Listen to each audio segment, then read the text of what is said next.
پاکستان میں موجود لاکھوں کی تعداد میں ہندو برادری بھارت مرد آباد کے نعرے لگانے پر مجبور۔ ایک ماہ گزر جانے کے باوجود بھارت جانے والے 11 پاکستانی ہندو افراد کی پراسرار موت کا معمہ اب تک حل نہ ہو سکا۔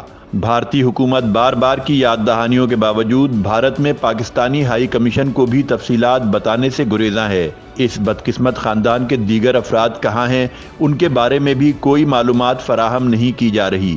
یہ پاکستانی ہندو گزشتہ ماہ بھارتی شہر جودھ پور میں اپنے عزیز و اقارب سے ملنے گئے تھے، جہاں ان میں سے 11 افراد پراسرار طور پر ہلاک ہو گئے۔ سر وہاں پہ جب ہم گئے تو جودھ پور میں وہاں پہ ہمیں ایک الگ ہی جگہ پہ چھوڑا گیا جہاں پہ جو پاکستانی پہلے رہ رہے ایک جھونپڑ پٹی میں۔ سر انتظامیہ کا یہ ہے کہ انتظامیہ وہاں پہ پوچھتی ہی نہیں تھی تو کیا بتائیں، اب کس کو کیا بتائیں گے، انہوں نے چھوڑ دیا تو چھوڑ دیا بس۔ انتظامیہ نے کبھی یہ آ کے نہیں پوچھا کہ آپ کو پانی مل رہا ہے، آپ کو کھانا مل رہا ہے، آپ کو لائٹ مل رہی ہے، یہ تو چیزیں وہاں پہ تھی ہی نہیں۔ اور الگ سے ایک جگہ پہ چھوڑا ہوا جہاں پہ یہ جھونپڑی ہے، اور وہاں پہ جو گئے ہوئے لوگ ہیں وہ آج سے نہیں جو بلکہ 5-6 سال سے جو گئے ہیں وہ بھی اسی جھونپڑی میں رہ رہے ہیں۔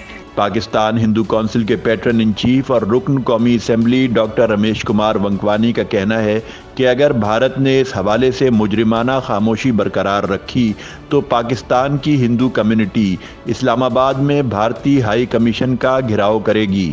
پاکستانی وزیر عمران خان کو بھی اپیل کرتا ہوں کہ وہ ہمارا آواز بلند کرے اور عالمی ادارے تک ہماری آواز پہنچائے، اور میں مودی کو یہ وارننگ دیتا ہوں کہ ایک ہندو کا خون ضائع نہیں جائے گا، اس کا بدلہ ضرور لیا جائے گا۔ ڈاکٹر رمیش کمار کا کہنا ہے کہ بھارت نے ایک طرف ہندوستان میں رہنے والے کروڑوں مسلمانوں اور نہتے کشمیریوں کا جینا دوبھر کر رکھا ہے، تو دوسری جانب اب پاکستان سے بھارت جانے والی پاکستانی ہندو کمیونٹی بھی مودی سرکار کی بہیمانہ انتقامی کارروائیوں کا نشانہ بن رہی ہے۔